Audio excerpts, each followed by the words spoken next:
Au moment où à Bamako, 4 chefs d'État se sont réunis pour essayer de préparer la paix entre l'Algérie et le Maroc, nous sommes retournés à Assi-Beïda où, pour le moment, on continue à faire la guerre.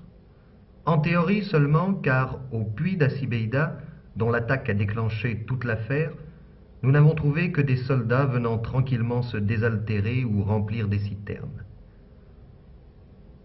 Ici, dans le désert, on fait la queue pour remplir une gourde, une bouteille thermos, un casque, pour avoir de l'eau. C'est le problème majeur, celui qui fait gagner ou perdre les batailles.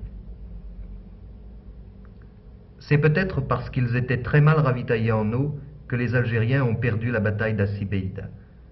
Car il est maintenant évident que les Marocains ont gagné la partie. Ici, ce sont les premières lignes marocaines. Elles sont installées en territoire algérien. Assi-Beïda est loin derrière nous.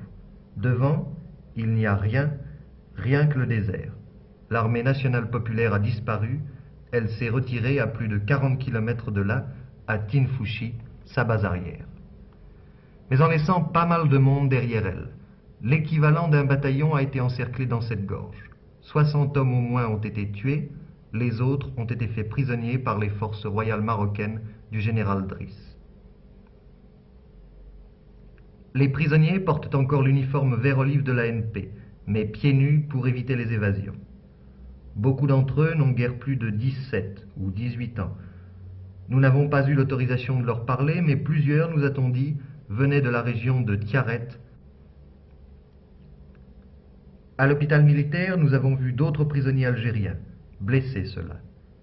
Inquiets, hébétés, certains portent encore sur le visage toutes les souffrances d'un combat qui a été très dur.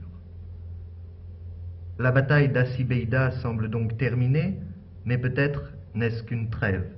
Pendant qu'à Bamako on parle paix, dans un nuage de poussière nous avons croisé en revenant du front tout un bataillon de Marocains qui y montait en renfort. Ici Michel Colomès, André Renoux, Jean-Pierre Bartoletti, depuis Marrakech.